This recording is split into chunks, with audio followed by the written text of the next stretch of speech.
இது மகிமை நேரம். பிதாவாகிய தேவனாலும் கர்த்தராகிய இயேசு கிறிஸ்துவினாலும் உங்கள் எல்லாருக்கும் கிருபையும் இரக்கமும் சமாதானமும் உண்டாவதாக. ஒரு சின்ன ஜெபம் செய்துவிட்டு இந்த வாரத்தின் செய்திகளை நாம் தொடங்கலாம். சர்வ வல்லமையுள்ள எங்கள் நல்ல தகப்பனே, இந்த நல்ல நாளுக்காய் நாங்கள் ஸ்தோத்திரிக்கிறோம்ப்பா. உண்மை நாங்கள் துதிக்கிறோம். இந்த நாளையும் நீர் எங்களுக்கு ஆசீர்வதித்து தந்ததற்காக நாங்கள் ஸ்தோத்திரிக்கிறோம். கர்த்தாவே, நீர் எங்களோடு கூட இருக்கிறீர். நாங்கள் போகிற வழிகளிலெல்லாம் எங்களை காப்பாற்றுகிறீர்.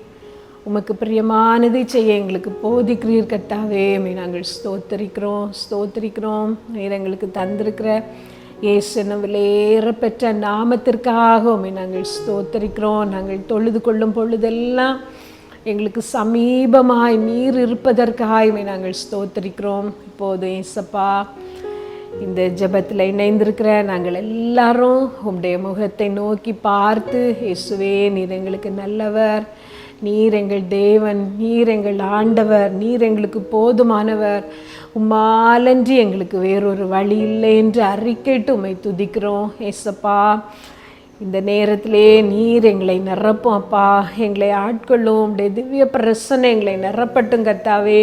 நாங்கள் கேட்க போகிற இந்த செய்திகள் எங்கள் எல்லாருக்கும் பிரயோஜனமாக இருக்கும்படி இந்த வார்த்தைகளை நீர் ஆசீர்வதித்து தர நாங்கள் ஜெபிக்கிறோம் கர்த்தாவே.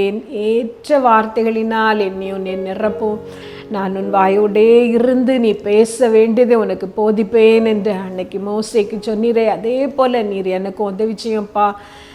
கேட்கிற எல்லாரும் அதனால் பிரயோஜனம் அடையத்தக்கதாக, கேட்கிறவர்களுக்கு பிரயோஜனமுள்ள நல்ல வார்த்தைகளினால் என்னை நிரப்போம். ஆவியானோர் எங்களோடு இடைப்படும். வார்த்தைகளை கொண்டு எங்களை நீர் சரி பண்ணும் கர்த்தாவே. நீர் எங்களை ஆசீர்வதியும். இயேசு நாமத்தில் ஜெபிக்கிறோம் ஜீவனுள்ள எங்கள் நல்ல பிதாவே, ஆமீன். போன தடவை நானே வழியும் நானே சத்தியமும் நானே ஜீவனுமாக இருக்கிறேன் என்று இயேசு சொன்ன வசனத்தின் அடிப்படையிலே நானே வழியும் என்று சொன்ன வார்த்தையை கொண்டு நாம் தியானித்தோம். உங்களுக்கு ஞாபகம் இருக்கும் என்று நினைக்கிறேன். இன்றைக்கும் அதே வசனத்தின் அடுத்த பகுதியாக நானே சத்தியமும் என்று கர்த்தர் சொன்ன அந்த வார்த்தையின் அடிப்படையிலே நாம் தியானிக்க போகிறோம். அதற்கு ஆதாரமாக நான் எடுத்துக்கொண்ட வேத வசனம் யோவான் 14ஆம் அதிகாரம் 6வது வசனம். அதற்கு இயேசு, நானே வழியும் சத்தியமும் ஜீவனுமாக இருக்கிறேன், என்னாலே அல்லாமல் ஒருவனும் பிதாவினிடத்தில் வர்றான். நானே வழி, அவரே இந்த உலக வாழ்க்கையிலே நாம் போக வேண்டிய வழி என்று தியானித்தோம். கூடவே அவர் சொன்னது நானே சத்தியம், அவர் ஒருவரே உண்மை உள்ளவர், அவரே சத்தியமானவர். அதை குறித்து நாம் இன்றைக்கு தியானிக்க போகிறோம். செய்திக்கு முன்னால் உங்களுக்கு ஒரு சின்ன கதை சொல்லுகிறேன். இது பழைய காலத்தில் நடந்த ஒரு கதை, பழைய காலத்து கதை. ஒரு ராஜா அவருடைய ஊழியக்காரர் 2 பேரை ஊரை சுற்றி பார்க்கும்படி அனுப்பினாராம். ஒருவரை வலது பக்கமாகவும் இன்னொருத்தரை இடது பக்கமாகவும் அனுப்பினார். அவர்கள் போகிற வழியிலே ஒரு கம்பத்திலே ஒரு தட்டு தூக்கி வைக்கப்பட்டிருந்தது. திரும்பி வந்ததும் ராஜா கேட்டார், 2 பேரும் அந்த தட்டை பார்த்தீர்களா என்று சொல்லி. 2 பேரும் ஆமாம், நாங்கள் பார்த்தோம் என்று சொன்னார்கள். அப்பொழுது வலது பக்கமாக வந்தவனிடம் ராஜா கேட்டார், அது என்ன தட்டு என்று சொல்லி. அந்த வேலைக்காரர் சொன்னார், அது வெள்ளித்தட்டு என்று சொல்லி. இடது பக்கமாக போனவரிடம் ராஜா கேட்டார், அது என்ன தட்டு என்று சொல்லி. இடது பக்கமாக போனவர் சொன்னார், அது தங்கத்தட்டு, தங்கத்தினால் செய்யப்பட்ட தட்டு என்று சொல்லி. 2 பேரும் தாங்கள் சொல்வது சரி என்று சாதித்து கொண்டே இருந்தார்கள். உண்மை எதுவென்றால், அந்த தட்டு உண்மையில் தங்கமும் கிடையாது, வெள்ளியும் கிடையாது. ஒரு பக்கத்திலே வெள்ளி முலாமும் அடுத்த பக்கத்திலே தங்க முலாமும் பூசப்பட்ட தட்டு. 2 பேருடைய பார்வைக்கும் அது சரியாகவே தான் தென்பட்டது. அதே போல தான் இன்றைக்கு சத்தியம், உண்மை என்று நாம் நம்புகிற அநேக காரியங்கள் நமக்கு சரியாகவே படுகிறது, ஆனால் அது உண்மையாக இருப்பதில்லை. ஒரு வழக்க சொல்வார்கள், கண்ணால் காண்பதும் பொய், காதால் கேட்பதும் பொய், ஆராய்ந்து அறிவதே மெய் என்று சொல்லி. நாம் ஆராய்ந்து அறிகிற காரியங்கள் கூட அநேகம் தப்பாக போகிறது. உண்மை எது என்று கண்டுபிடிக்க நாம் திண்டாடுகிறோம். அதிலும் குறிப்பாக ஆத்மீக வாழ்க்கைக்குரிய காரியங்களிலே உண்மையை கண்டுபிடிக்க நாம் கஷ்டப்படுகிறோம்.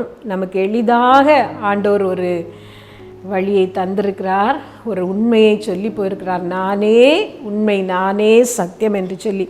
இயேசு கிறிஸ்து ஒருவரே தான் சத்தியம், அவராலே அன்றி வேறு ஒருவராலும் ரட்சிப்பு இல்லை என்று வேதத்திலே நாம் பார்க்கிறோம். அது சத்தியமான ஒரு வார்த்தை.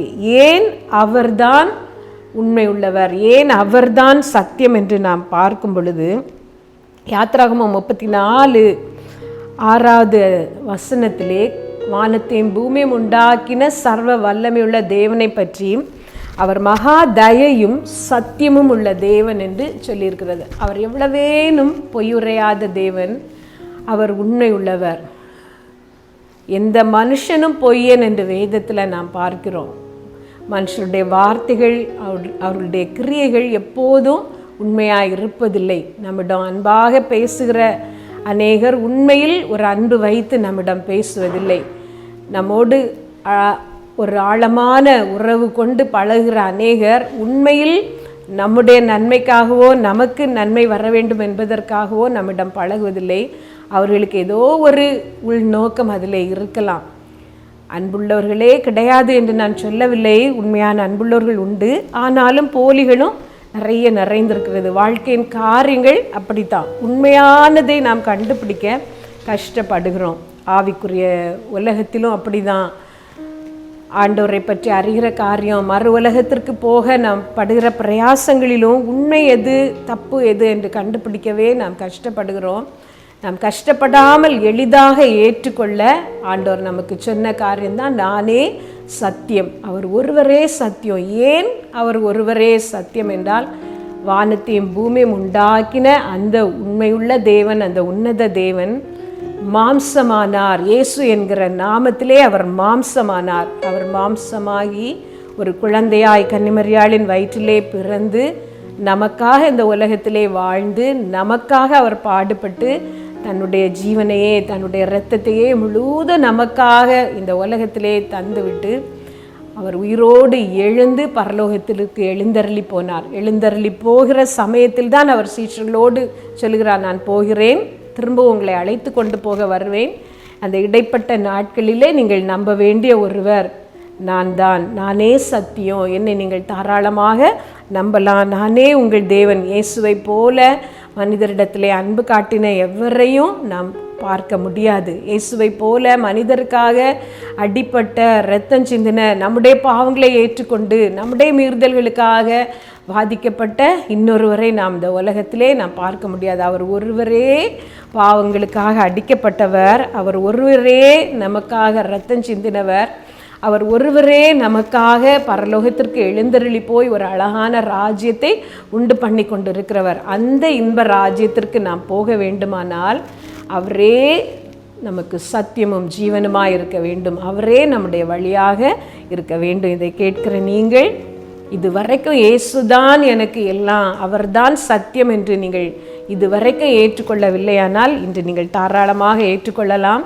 அவரை நோக்கி பார்த்து, கர்த்தாவே, நான் எதையெல்லாமோ நம்புகிறேன், இப்பொழுது நீர் ஒருவரே உண்மை உள்ளவர், நீரே சத்தியம் என்று உம்மை ஏற்றுக்கொள்ளுகிறேன் என்று அவரை ஏற்றுக்கொள்வீர்களா? கண்களை மூடி, ஏசப்பா நீர் உண்மை உள்ளவர், மனுஷர் மாறலாம், சூழ்நிலைகள் மாறலாம், என்னுடைய காரியங்கள் மாறி போகலாம், ஆனால் நீர் மாறாதவர், நீர் உண்மை உள்ளவர், உண்மை நான் ஏற்றுக்கொள்கிறேன், நீரே சத்தியம், நீர் உண்மையானவர் என்று உண்மை நான் ஏற்றுக்கொள்கிறேன், எனக்குள் வாரும், என்னுடைய இருதயத்திலே நீர் பிரவேசியும், என்னுடைய மீறுதல்களின் நிமித்தம் காயப்பட்ட நீர் எனக்கு சமாதானத்தை தாரும் என்று கேளுங்கள். நல்ல தகப்பனே, இப்பொழுது உண்மையான இருதயத்தோடு கேட்கிற ஒவ்வொரு இருதயத்திலும் நீர் பிரவேசியும் கர்த்தாவே.